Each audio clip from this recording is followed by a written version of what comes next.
एक ओर द्वारका का राजा योगेश्वर श्री कृष्ण, दूसरी ओर एक निर्धन ब्राह्मण सुदामा। एक के पास वैभव की कोई कमी नहीं, दूसरे के पास तन पर वस्त्र तक नहीं। पर जब वर्षों बाद दोनों मित्र आमने सामने आए तो कोई राजा नहीं रहा, कोई भिखारी नहीं रहा, रह गया बस प्रेम, निष्कलंक, निर्मल और निश्चल प्रेम। यही है श्री कृष्ण और सुदामा की कथा, जहाँ मित्रता ईश्वर से भी ऊपर है और एक चावल की पोटली राज सिंहासन को झुका देती है। प्रारंभ बाल्यकाल। गुरुकुल में वसंत का दिन। संदीपन मुनि अपने शिष्यों को वेदों का पाठ पढ़ा रहे हैं। सभी विद्यार्थी भूमि पर बैठे हैं। पीछे दो बालक बैठे हैं, श्री कृष्ण और सुदामा। संदीपन मुनि, बालकों, जीवन में ज्ञान और भक्ति ये दोनों पथ हैं मोक्ष के द्वार तक। कृष्ण धीमे स्वर में सुदामा से, सखा, मुझे लगता है हम दोनों का मार्ग अलग होगा, पर हमारा मिलन चिरस्थायी रहेगा। सुदामा मुस्कुराते हुए, मित्रता यदि हृदय से हो तो दूरी भी निकटता बन जाती है। गुरुकुल का जीवन कठिन था। दोनों मित्र प्रातःकाल उठकर आश्रम की सफाई करते, जल भरते और गुरुदेव के आदेशों का पालन करते। दोनों में एक ऐसा गहरा जुड़ाव था जैसे आत्मा के दो अंग हों। एक दिन दोनों जंगल से लकड़ियां बीनने गए। आकाश में बादल घिर आए, मूसलधार वर्षा हुई। दोनों पेड़ के नीचे शरण लेते हैं। कृष्ण, बहुत ठंड है सखा। सुदामा, तू मेरी गोद में सिर रखकर सो जा, मैं तुझे भीगने नहीं दूंगा। सुदामा सारी रात जागते हैं, कृष्ण को भीगने नहीं देते। अगले दिन दोनों भीगे हुए घर लौटते हैं। विरह विदाई के क्षण। गुरुकुल की शिक्षा पूर्ण हुई।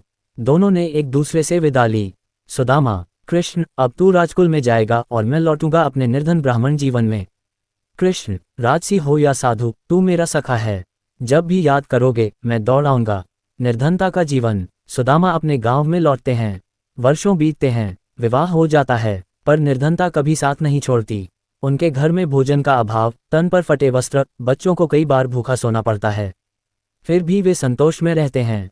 सुदामा, जिसने मुझे जन्म दिया उसने आवश्यकता से अधिक नहीं दिया, पर इतना दिया कि मैं कृष्ण को याद कर सकूं।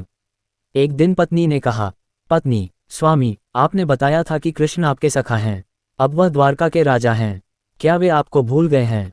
सुदामा, नहीं, कृष्ण को कोई नहीं भूल सकता और वह मुझे नहीं भूले होंगे। पत्नी, तो जाए, शायद वह इस अवस्था में कुछ सहायता करें। सुदामा धीरे से, मैं सहायता के लिए नहीं, दर्शन के लिए जाऊंगा। पत्नी ने चावल की मुट्ठी दी, वह भी उधार लिए गए। उसे कपड़े में बांधा गया। सुदामा निकल पड़े द्वारका की ओर। द्वारका की यात्रा। रास्ता लंबा था। सूरज की धूप, नंगे पांव, भूखे पेट पर कृष्ण के दर्शन का उत्साह बना रहा। मार्ग में गांव वाले उन्हें तिरस्कार की दृष्टि से देखते, पर वे मुस्कराते जाते। सुदामा मन में, प्रभु, मेरी परीक्षा ले लो, पर मिलन में देर मत करना। शेष कथा पूर्ववत रहेगी। द्वारपाल से मिलना, कृष्ण का दौड़कर आना, मिलन का दृश्य, भावुक क्षण, चावल की पोटली, सुदामा की वापसी, महल का बनना आदि। इन सभी दृश्यों को अब और गहराई, भाव और अतिरिक्त संवादों के साथ जोड़ा जाएगा ताकि यह कथा संपूर्ण रूप से विस्तृत हो।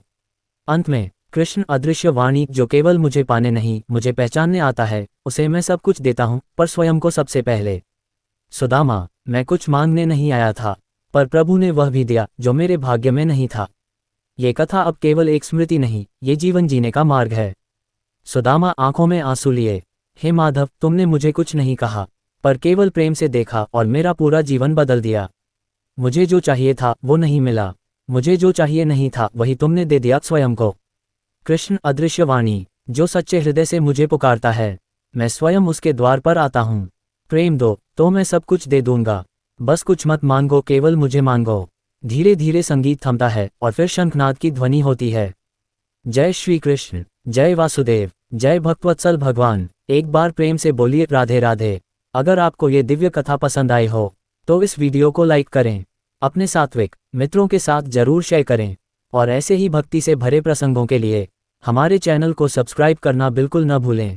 तारांकन तारांकन, पुष्पिन सनातनी ज्ञानीश पर रोज सुनिए श्री कृष्ण, राम, शिव और संतों की दिव्य कहानियाँ। Folded hands. अंत में बस इतना ही कहेंगे, भक्ति की राह पर चलिए, क्योंकि जो चलता है उसी के पीछे भगवान दौड़ते हैं। हरि बोल। जय श्री कृष्ण।